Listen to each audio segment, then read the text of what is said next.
오늘은 단축키부터 픽처 프로파일까지 제가 사용하고 있는 알파 6500의 카메라 설정에 대해서 공유하도록 할게요.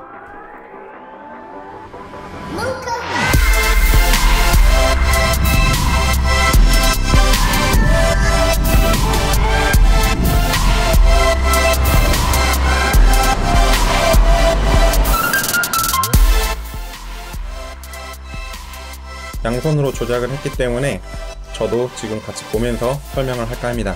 간단하게만 설명을 할 건데 거의 생략을 할 거예요. 먼저 화질 이미지 크기 탭입니다. 여기서는 사진 관련된 것이기 때문에 딱히 사진에 관련된 거를 설정하지 않는 이상 건드리지 않습니다. 그 다음에 화질 이미지 크기, 여기서 렌즈 보정 있죠? 카메라가 지멋대로 설정을 못하게 해주기 위해서 전부 다 끔으로 해줬습니다, 저는. 그 다음에 촬영 모드 드라이브, 이것도 사진 관련된 항목이죠. 넘어갈게요. 촬영 모드 드라이브 2, 요거는 이제 메모리 저장 기능인데요. 자기가 사용자 설정을 저장을 했다가 나중에 불러올 때 유용합니다. 예를 들면 저 같은 경우는 이 슬로우 모션 세팅을 저장을 했다가 빠르게 불러올 때 사용하고 있습니다.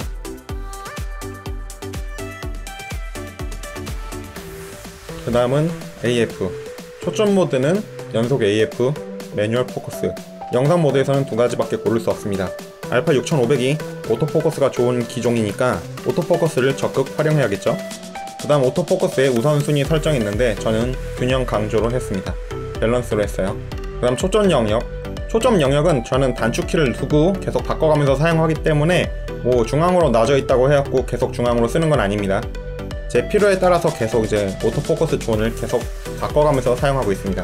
근데 이제 제가 제일 많이 쓰는 모드는 아무래도 중앙 모드하고 존을 가장 많이 쓰고 있고, 플렉시블 스팟도 간간히 쓰고 있습니다. 와이드는 잘 안 쓰는 것 같네요, 저는. 그 다음에 중앙 락원 AF가 있는데 요거는 이제 트래킹 하는 기능이에요. 저 같은 경우는 이제 트래킹이 꼭 필요할 경우는 사용하지만 자주는 않습니다. 일단 화면 중앙에 가장 가까운 피사체를 쭉 하세요, 이렇게 뜨죠. 그렇게 해갖고 이제 움직이는 피사체를 한번 설정해주면 그걸 이제 픽셀 정보를 분석을 해갖고 얘가 이미지를 추적시켜줍니다. 그렇게 추적을 해가면서 오토포커스를 잡아주는 거죠. 하지만 아주 빨리 움직이는 피사체한테는 그닥 그렇게 효용이 있는 것 같진 않아요. 자, 그 다음 탭으로 넘어가서 AF2죠. AF2에서도 사진에 관련된 것이기 때문에 딱히 건드리지 않고 다음으로 넘어갈게요. 그 다음 AF3도 건드리지 않고 넘어가겠습니다. 저는 바꾼 게 없어요. 이 노출 원페이지에서 중요하게 볼만한 것은 측광 모드인데요. 측광 모드를 저는 스팟을 사용하고 있습니다. 사진을 찍을 때는 다중 모드, 중앙 모드, 스팟 모드 다 골고루 사용하겠지만 저 같은 경우는 거의 이제 영상을 찍기 때문에 스팟 모드를 주로 사용하고 있습니다. 그리고 그렇게 스팟 모드로 했으면 이제 스팟 측광 위치를 설정할 수가 있습니다. 이제 초점 위치 링크를 해놓으면 자기가 화면을 터치해갖고 포커스를 잡으면 그 위치에 초점도 잡아주고 그 다음에 노출 값이 얼마인지도 알려줍니다. 굉장히 유용하죠? 그 다음에 노출 간격은 0.3 EV를 해놨습니다. 좀 더 촘촘하게 노출을 잡을 수 있게요. 그 다음에 노출 2도 넘어가도록 하겠습니다. 건드린 게 없어요. 플래시도 사진 관련된 거니까 넘어가도록 하겠습니다. 이번 탭은 색상, 화이트 밸런스, 이미지 처리 1 이렇게 돼 있는데, 화이트 밸런스 같은 경우는 뭐 매번 화이트 밸런스를 세팅해 주시는 게 가장 좋고, 그게 어렵다면 오토 화이트 밸런스를 사용해 주시면 되겠습니다. 자, 그 다음에 이 탭에서 볼만한 거는 뭐 사진 효과는 그냥 끔으로 두시고 여기 있는 거 쓰지 마세요. 안 그래도 느린 소니 카메라서 건드려지게. 후반에서 나중에 다 올려주시면 되니까. 여기서 주로 볼 거는 픽처 프로파일밖에 없습니다. 픽처 프로파일 설정에 관해서는 조금 이따가 자세하게 제 세팅을 다 공유하도록 할게요. 그 다음에 초점 지원, 또 초점 지원이 중요한데요. 초점 확대 같은 경우는 매뉴얼 포커스 맞출 때 그 부분이 제대로 맞았는지 확대해서 확인해 볼 수 있도록 해주는 그런 기능이고요. 초점 확대 시간은 그렇게 매뉴얼 포커스 맞추실 때 이렇게 확대된 화면이 몇 초만 보여줄 것인가 아니면 계속 보여줄 것인가, 저는 그냥 무제한으로 했어요. 그 다음에 뭐 초점 부분 확대 AF, MF 도우미, 이것도 사진 관련된 거니까 넘어가도록 할게요. 그 다음에 피킹 레벨, 피킹 레벨 저는 고중 저중에서 저를 사용하고 있는데요. 어차피 그 피킹이라는 게 정확하지가 않아요. 카메라가 생각하기에 포커스가 맞은 부분을 표시해주는 기능인데 완벽하게 신뢰할 수는 없기 때문에 그냥 저 정도로 써왔고, 살짝 그 보조지표 정도? 그 정도로 확인할 때 사용하고 있습니다. 자, 그러면 피킹 색상은 그냥 무슨 색깔로 보여줄 것인지를 정하는 건데 저는 정렬의 레드. 얼굴 인식에서 저는 얼굴을 등록해 놓지 않았기 때문에 그냥 얼굴 인식 켬 정도로 해놓고 있어요. 동영상, 이제 본격적인 동영상 모드에 관련된 설정인데요. 동영상 슬로우 앤 퀵 모션, 수동 노출 모드를 사용하고 있습니다. M 모드라는 거죠.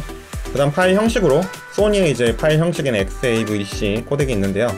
요게 굉장히 좋은 압축 코덱이기 때문에 요거를 사용하는 게 가장 화질이 좋습니다. 알파 6500은 FHD 화질이 좋지 않아요. 그렇기 때문에 일반적인 속도의 영상을 촬영할 때는 XAVC-S 4K를 두고 촬영을 하시면 되겠습니다. 그 다음으로 녹화 설정을 보면 프레임 레이트와 비트레이트를 설정할 수가 있는데요.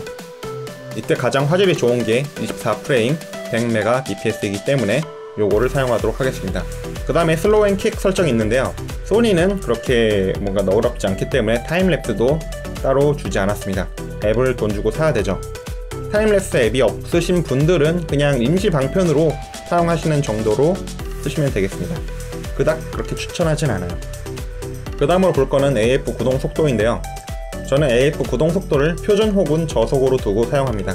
굉장히 이제 빠르게 변환되는 것보다 저는 좀 천천히 포커스가 맞춰주는 걸 더 선호하기 때문에 저속으로 두고 많이 사용하고 있습니다. 알파 6500은 저속이어도 굉장히 빨라요. 그 다음으로 동영상 2탭으로 넘어와서 AF 추적 감도, 저는 그냥 표준으로 두고 사용하고 있습니다. 자동 저속 셔터는 그냥 켬으로 두고요. 그 다음에 오디오 녹음도 해야겠죠? 오디오 녹음 레벨은 매 환경마다 바꿔야 되겠지만 기본적으로 저는 9로 두고 나서 가감을 해주는 식으로 사용하고 있습니다. 바람소리 감소 같은 경우는 저는 카메라한테 뭔가 시키고 싶지 않기 때문에 일단 끄고 사용하고 있어요. 그 다음 탭으로 넘어가서 요 필름 모양 요 아이콘 표시 보기가 있죠? 끄고 킬 수가 있는데 그 밑에 있는 그 다음 설정을 보면 이렇게 이제 가이드라인을 정해줄 수가 있어요. 이렇게 가이드라인을 정해준다는 거는 내가 나중에 편집을 할 때, 프레이밍을 할 때 굉장히 유리하죠. 셔터 스테디샷 파트입니다. 여기서 볼 거는 렌즈 없이 촬영. 요 렌즈 없이 촬영이 이제 수동 렌즈 사용하시거나 이럴 때 이렇게 이제 촬영이 가능하게 해주는 그런 기능입니다. 하지만 알파 6500 같은 카메라를 쓰면서 굳이 저는 수동 그런 렌즈를 많이 사용하고 싶진 않네요. 수동 렌즈를 사용할 것 같았으면 다른 카메라를 샀을 것 같아요, 저는. 그 다음으로 볼 게 스테디샷, 즉 손떨방 기능인데요. 이 손떨방 기능을 켬 하고 설정 같은 경우는 그냥 디폴트로 둡니다. 그 다음 탭으로 넘어가면 굉장히 좋은 기능이 있는데요. 이 단렌즈도 준렌즈로 바꿔주는 요런 사기 기능, 클리어 이미지 줌, 이거 굉장히 좋은 기능입니다. 이제 소니가 이미지를 기록하는 방식이 풀 픽셀 리드아웃이라 그래갖고 더 큰 이미지를 기록을 한 다음에 그거를 줄여서 기록을 하는 방식을 사용하고 있죠.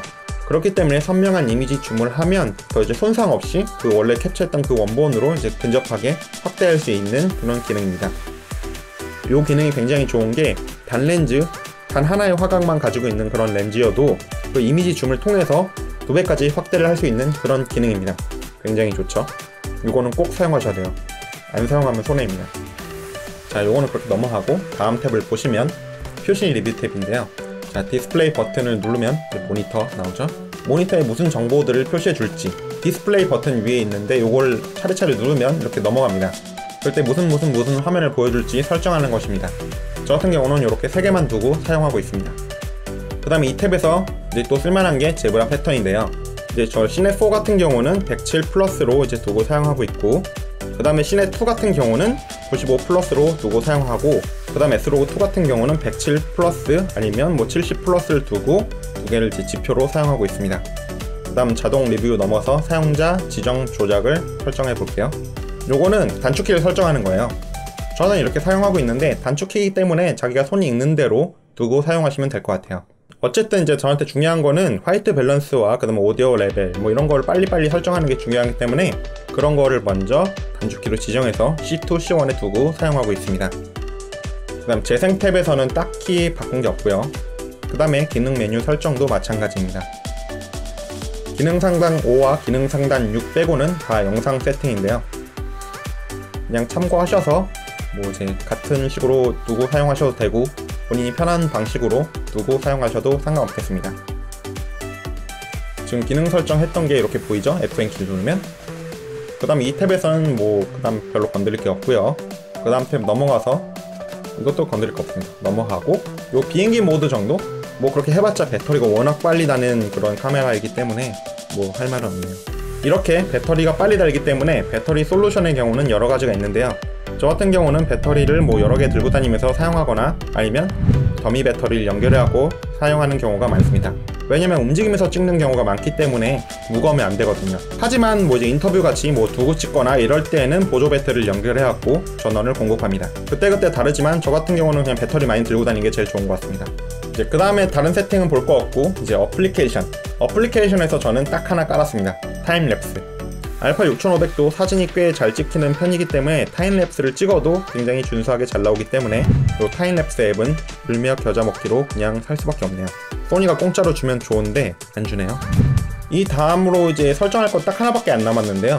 요거 이제 설정할 거는 바로 이제 전원 관련돼 갖고 이제 꺼지면 안 되니까 자동 전원 끔 온도. 원래 소니 카메라들이 되게 아찔하고 뜨겁죠? 그렇기 때문에 이제 자동 전원 끔 온도를 설정을 해줘야 됩니다. 뜨거워져도 끄지 말라고. 그래서 저는 고로 두고 사용하고 있습니다. 뭐 이 정도까지 하면 뭐 제 설정은 거의 다 이제 공유를 했습니다. 픽처 프로파일을 한번 보도록 할게요. 이제 픽처 프로파일 같은 경우 이제 PP1부터 PP9까지 자기가 원하는 대로 설정을 저장해서 사용할 수가 있는데요. 저 같은 경우는 PP1에서 시네2를 사용하고 있습니다. 요거는 아예 보정을 거의 안 할 생각으로 만들어 놓은 픽처 프로파일입니다. 실제적으로 뭔가 색 보정을 해야 되는 그런 작업일 경우는 요 프로파일은 많이 안 쓰고 있어요. 이따가 후반에 설명할 그런 픽처 프로파일들을 사용하고 있습니다. 요거는 촬영에서 그냥 촬영본을 최소한의 노출 보정과 뭐 이제 안부 명부 살짝 건드려주는 정도로 이제 끝낼 경우 요거를 사용하고 있습니다. 전에 공유했던 것과 거의 똑같지만 채도만 0으로 바꿨네요. 전엔 플러스 3이었죠? 그것 빼고는 전에 공유했던 것과 똑같이 사용하고 있습니다. 자, 이제 PP2 같은 경우는 시네2, S개먹, 디테일 -7 요 3개만 딱 건드렸습니다. 이제 S개먹 같은 경우는 광색력이라고 해서 색역이 굉장히 큰데요. 컬러 그레이딩을 할 목적으로 이제 촬영을 할 때 특히 RX100과 세팅을 맞출 때 S개먹을 사용하고 있습니다. 그 다음으로 이제 PP3 같은 경우는 이제 시네4의 방금 전에 PP2와 설정이 다 똑같습니다. 이것도 컬러 그레이딩을 할 목적으로 이제 촬영을 할 때 간간히 쓰고 있네요. 뭐 이제 RX100과 혼용해서 쓰거나 이럴 때 주로 사용하고 있습니다. PP4도 마찬가지입니다. 방금 전과 다 똑같은데 S로고2로만 감마를 바꾼 것입니다. 이것도 나머지 설정은 똑같고요. 그 다음에 이제 시네5부터 시네6, 시네7, 시네8까지는 전부 똑같은 설정입니다. 뭐 굳이 똑같은 걸로 해놓을 필요 없었는데 혹시나 헷갈릴 수 있으니까 저는 그냥 똑같은 걸로 다 복사해놨어요. 설정은 이것도 별로 고칠 게 없어요. 시네4, 그 다음에 색역은 S개머3, 시네, 그 다음에 디테일은 -7 요거 빼고는 건드린 게 없습니다. 그 다음 마지막으로 볼 게 PP9인데요 S로고2로 바꾼 것만 빼고 다 똑같습니다. S로고2, S개머3, 시네, 그 다음에 디테일 -7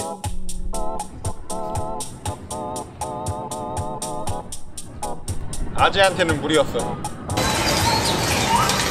재밌게 사는데 저는 어지러워서 못하겠어요. 아재가 아니라 삼촌입니다. 삼촌.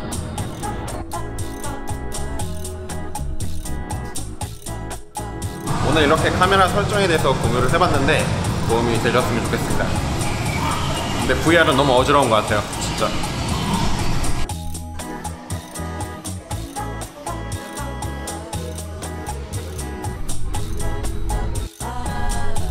대살이 좀 먹었어. 카메라 세팅이나 이런 게 도움이 되셨으면 좋겠는데 어쨌든 뭐 제가 일단 쓰고 있는 거에 대해서는 공유를 다 해드렸습니다. 우리 또 다음 시간에 만나요. 땡.